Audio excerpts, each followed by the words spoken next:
Então, por exemplo, quando você pensa em algo, você produz alterações. Algumas pessoas desenvolvem a capacidade de alterar fisicamente as coisas. Por exemplo, mover objetos com a mente, transferir informação com a mente. O que é telepatia? Eu tenho uma informação e eu transfiro para a sua mente.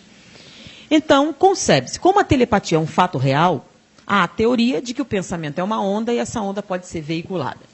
Se o pensamento é uma onda que pode ser veiculada e pode transferir informação, por que não transferir magnetismo? Ou chamado biomagnetismo. Então, um cardiologista de Nova York fez a seguinte experiência. Ele pegou pacientes cardiológicos, cardiopatas, e no computador ele fez com que alguns desses pacientes entrassem em correntes de oração, de vibração. Então, o nome desses pacientes iria para um local onde as pessoas iriam vibrar pela sua cura. Orar, rezar, o nome que você queira dar, né? A concentração de pensamentos e emoções com o fito de beneficiar alguém. Ele não sabia quais pacientes estavam recebendo as orações. E ele fez, então, a evolução desses pacientes.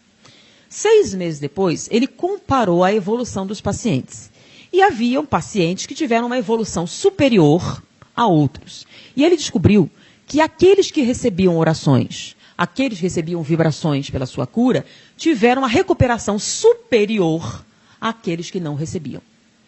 Depois, para testar, ele repetiu inúmeras vezes e verificou, sim, que o pensamento concentrado de um grupo de pessoas orando, vibrando pela cura, influenciava a recuperação física. Então, ele demonstrou que à distância nós podemos transferir alguma coisa. Ele não sabe o que é, por isso a gente chama de fenômeno paranormal, é aquele que você não tem uma explicação física ainda, mas é um fato. Então, ele comprovou a existência da chamada cura à distância, ou vibração, uma coisa que o espiritismo faz, né? Você botar o nome da pessoa para receber vibrações, energias. Então, isso é um fato, comprovado cientificamente. Então, vibrações, preces, etc., podem sim ter influência à distância, através do espaço, numa ação de natureza física. Como isso se dá? Não sabemos. Quando a gente souber, deixa de ser paranormal e passa a ser normal. Então, como a gente não sabe o motivo, ela é chamada fenômeno paranormal. Tá? O que é um fenômeno paranormal? É um fenômeno que existe, cujas leis que o regem nós ainda não conhecemos. Então, na época de Kardec, a eletricidade era paranormal, hoje não. Agora, no nosso nível, a transferência de pensamento é paranormal. Quando a gente descobrir o pensamento, como ele é, o que é a sua composição, deixa de ser paranormal para ser normal. Então, nós podemos, à distância, interferir na matéria. Então, se o objetivo é curar, isso acontece. Já se verificou. Tem causas diferentes. Pode ser a ação direta do pensamento ou a mediunidade. Mediunidade de efeitos físicos, à distância. Existe? Existe. Operação espiritual feita à distância, interferência espiritual feita à distância, tá? Com a utilização de recursos mediúnicos, existe. A gente tem relatos inúmeros. A ação direta de uma mente sobre a outra existe? Existe, é telepatia. Tá? E como a autossugestão existe, a gente pode hipnotizar alguém à distância? Pode. Já tem fatos relatados da pessoa interferir na mente de outra pessoa à distância. Diante disso, se o que você está chamando de passe à distância é o pensamento concentrado de um grupo de pessoas para curar, existe? Sim, existe. Agora, se você está falando da transferência direta pensamento, aí não existe. Então, depende do que você está chamando de passe. Tá? Eu estou dando algumas fundamentações científicas que foram avaliadas por cientistas. Você pode procurar essas pesquisas e você vai encontrar. Então, o magnetismo existe? Sim. O biomagnetismo? Sim. A cura através do biomagnetismo? Sim, também. Existe a possibilidade de transferência à distância? Também assim. Então, eu não sei o que é passe virtual, né? Se for corrente de oração, funciona. Agora, no espiritismo, tem algumas pessoas que dizem, isso não é passe, isso é irradiação. Bom, depende do nome. Se você concorda de dar irradiação e passe são a mesma coisa, então sim. Se você diz que são coisas diferentes, então não. Então, você está chamando passe o quê? Então, oração à distância funciona? Sim. Ação do pensamento à distância? Sim. Tudo isso demonstrado cientificamente, tá? Não é folclore, não é questão de fé, tá? Então, se você está chamando passe virtual, é só questão semântica, né? Então, irradiação funciona? Sim, funciona. É isso que é o passe virtual? Eu não sei se é isso ou não é. Tá?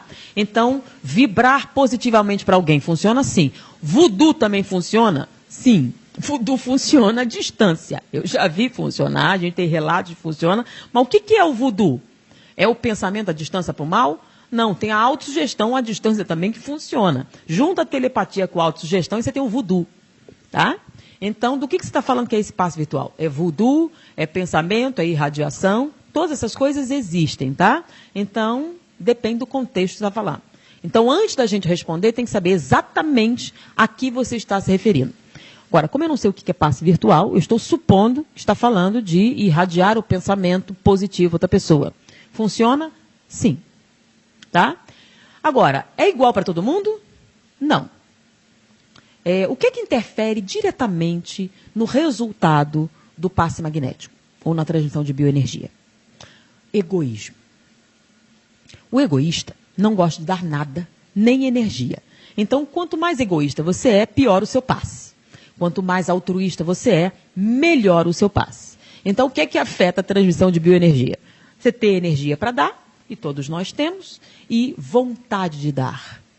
Tá? Porque pensa bem, o que é egoísmo? Primeiro eu, depois os meus, aos outros nada. Então, quando alguém faz uma pergunta, se eu der muito passe, eu vou ficar sem energia? Não deve dar, porque se ele está preocupado em perder energia, tem um componente egoísta aí.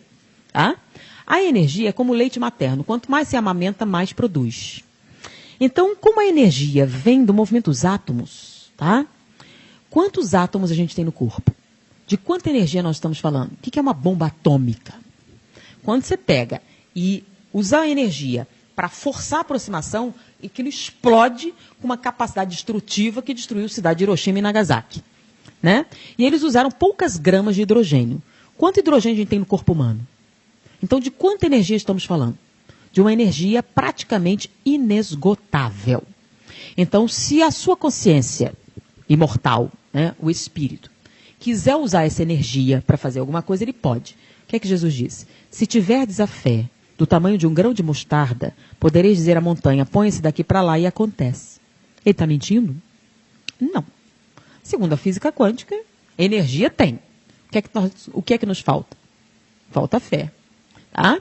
Então, se você quiser, você pode transformar água em vinho. Quanta energia Jesus gastou para transformar água em vinho? Fisicamente, a gente até poderia, mas a energia seria tão grande que não compensaria, né? Jesus fez isso aparentemente sem esforço. Então, nós podemos fazer? Podemos. Então, pela ação da nossa vontade, nós podemos transmitir energias? Sim. Todo mundo transmite igual? Não. Varia de acordo com o quê? Varia de acordo com o grau evolutivo, varia de acordo com a fé, varia de acordo com o merecimento e varia de acordo com a capacidade. Então, por exemplo, se a pessoa que vai dar não tem a qualidade, mas a pessoa que vai receber merece muito, então, de alguma maneira, essa disfunção ela é compensada. Se a pessoa que vai dar tem muito e a pessoa que está ali não merece, isso é bastante diminuído o resultado. Porque como ela não merece, ela rechaça as energias positivas que acha que não merece. Então, os resultados têm várias variáveis. Então, a gente tem que levar em consideração as variáveis para avaliar os resultados, tá bom? Então, se é isso, eu não sei, mas em tese